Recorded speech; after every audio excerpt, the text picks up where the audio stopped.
Halo Sobat Car, kembali lagi di Rescue Talk. Kali ini kita kedatangan narasumber dari Basarnas, yaitu dengan Bang Rayhan Fajar Juliansyah, untuk membahas tentang kolaborasi di setiap operasi SAR dengan potensi SAR.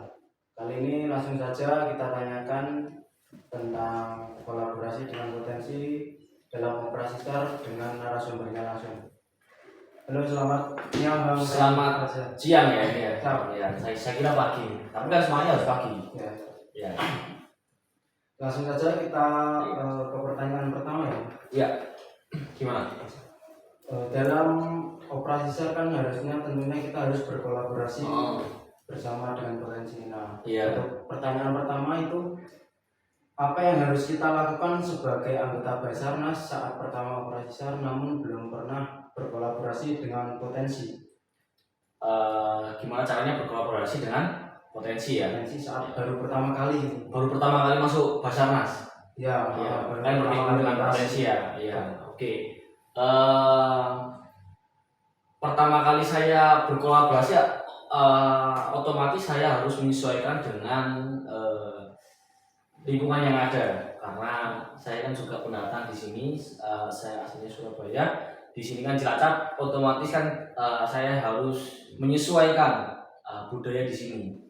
Gimana cara tutur katanya? Kalau misalnya di Surabaya kan kita punya nada tinggi, mungkin di sini menyesuaikan lagi dengan nada rendahnya. Terus gimana cara kolaborasinya ya, saling bertukar nomor telepon, ataupun mungkin bisa jadi bertukar informasi, ataupun bisa latihan bareng. Nah, itu gimana caranya. Makanya kalau misalnya ada operasi SAR, kita harus ketika setelah selesainya operasi SAR mungkin kita waktu istirahat kah, atau setelah jam kerjanya selesai, jam kerja operasinya selesai, nah itu kita bisa kumpul bareng, ngobrol santai di warung. Nah itu juga biar kita bisa kolaborasi, saling bertukar informasi, saling menyesuaikan kondisi lingkungannya gitu. Kalau saya pribadi ya gitu.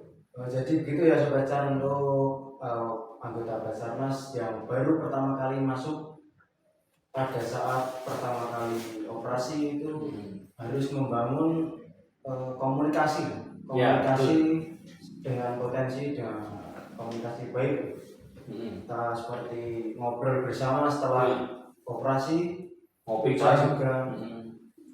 Baik, langsung aja untuk melanjutkan pertanyaan yang kedua.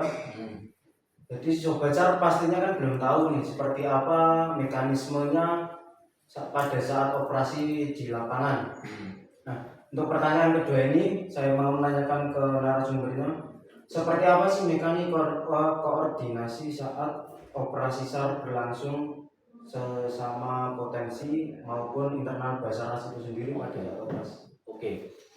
Gimana cara saya berkoordinasi dengan potensi sebelum operasi ya? Sebelum operasi itu terjadi, otomatis kan kita dapat informasi itu dari berbagai macam informan ya, nggak hanya dari potensi ataupun masyarakat sekitar ya, tapi kan kebanyakan kita dari potensi sekitar ya.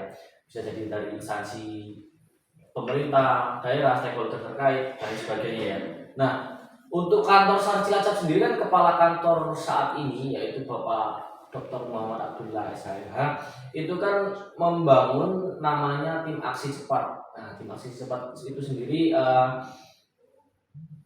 semacam organisasi di dalam kantor SAR Cilacap dari 6 kabupaten wilayah kerja kita. Itu relawannya dikumpulkan jadi satu. Kita membuat grup namanya tim aksi cepat. Nah, itu agar kita memudahkan koordinasi ketika ada informasi kondisi membahayakan manusia, bencana ataupun lain sebagainya.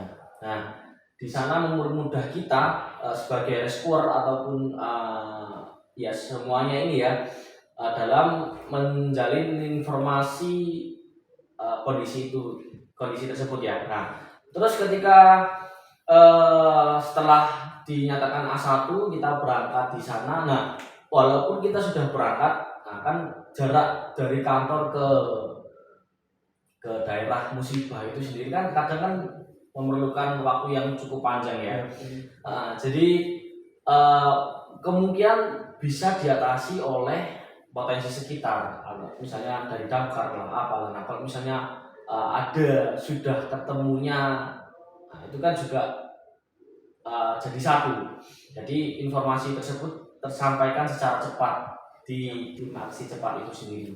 Nah juga di sisi lain kita harus aktif meminta nomor ya relawan-relawan itu tadi, kayak pertanyaan yang pertama ya. Jadi kita datang, walau misalnya kita belum kenalan, kita kenalan langsung, kita bertukar nomor WA biar kalau misalnya ada ya kejadian atau dan sebagainya itu tersampaikan secara cepat lah gitu. Nah, jadi gitu ya untuk jawaban dari narasumbernya. Untuk kantor SAR Cilacap sendiri itu membentuk tim aksi cepat untuk menangani emergensi di daerah yang tidak terjangkau oleh kantor SAR Cilacap agar penanganan lebih cepat. Jadi quick actionnya itu lebih cepat, responnya. Baik, untuk langsung saja kita ke pertanyaan selanjutnya. Bagaimana nih kita cara mengatasi perbedaan prosedur atau SOP dengan instansi lain maupun potensi SAR pada saat operasi SAR? Jawaban berikut yang terkait itu, jadi kita sebelum pelaksanaan operasi pencarian dan pertolongan, kita kan ada yang namanya briefing dari seluruh stakeholder terkait ya, dari potensi terkait ya. Nah, kita sebagai Basarnas adalah leading sektor di bidang pencarian dan pertolongan. Jadi seluruh komando harus mengikuti dari Basarnas itu sendiri. Jadi ketika kita briefing, kita sampaikan bahwa kami Basarnas adalah leading sektor pencarian dan pertolongan. Jadi semua informan ataupun SOP ataupun prosedur harus mengikuti kita gitu. Di sisi lain kita kan juga punya pelatihan ya, dari pelatihan untuk relawan ya. Jadi insya Allah dari pelatihan itu prosedurnya itu hampir sama. Jadi kita satu suara. Nah, ya, jadi kita nggak miskomunikasi juga. Nah, jadi kita satu suara, kita sampaikan waktu briefing tadi itu. Di sisi lain punya pelatihan, jadi kita punya satu pemikiran di saat operasi, waktu briefing kita sampaikan bahwa harus sesuai dengan prosedur kita, sesuai SOP yang ada, sesuai dengan SOP Basarnas itu sendiri. Gitu.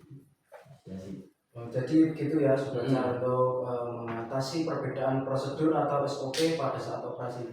Jadi untuk Basarnas itu sendiri itu adalah leading sektornya dari sektor pencarian dan pertolongan. Baik, langsung lanjut saja ke pertanyaan keempat.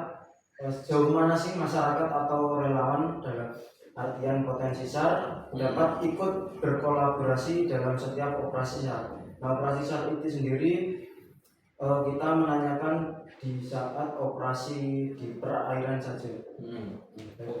Sejauh mana ya? Sejauh mereka mempunyai kapasitas itu sendiri. Jadi tapi di sisi lain kita juga harus mengawasi pergerakannya mereka ya, karena kan kita leading sector ya. Apapun segala pergerakan mereka dikoordinir dengan kita. Di saat itulah mereka bisa mencari dan menolong. Ya sejauh mana? Ya sejauh kapasitas dari relawan itu sendiri. Misalnya mereka punya perahu, tapi harus tekongnya itu harus bisa berenang, sesuai dengan kemampuan dari segi ilmu walaupun dari segi materinya gitu. Nah, tapi kita nggak boleh lepas tangan, kita harus mengkoordinir pergerakan mereka agar tidak terjadi miskomunikasi tadi. Nah, balik ke pertanyaan yang sebelumnya tadi ya, saling berkesinambungan lah seperti itu. Jadi untuk bagi yang belum tahu, bagi sobat-sobat SAR yang belum tahu sejauh mana sih potensi SAR itu bisa ikut berkolaborasi dalam artian pencarian dan pertolongan, itu harus sesuai kapasitas atau kemampuan relawan potensi SAR itu sendiri. Jadi untuk selanjutnya kita bisa tanyakan nih, pengalaman apa saja sih yang paling berkesan dengan pengalaman paling berkesan dengan potensi selama operasi SAR yang pernah dijalani di Basarnas Cilacap ini. Pengalaman yang paling berkesan menurut saya ya, wah ini sebenarnya semua operasi yang saya jalani itu dengan potensi SAR itu sangat berkesan semuanya, karena kita Basarnas itu kan nggak bisa kerja sendiri ya, kita kan harus saling kerjasama ya. Makanya di saat kita operasi dan pertolongan, kita itu namanya tim SAR gabungan dari berbagai stakeholder yang ada ya. Pengalaman yang berkesan menurut saya itu ketika operasi kecelakaan, di mana di sana ada seluruh tim itu berupaya keras untuk menolong satu korban yang masih hidup, kondisinya kecepit kendaraan ya.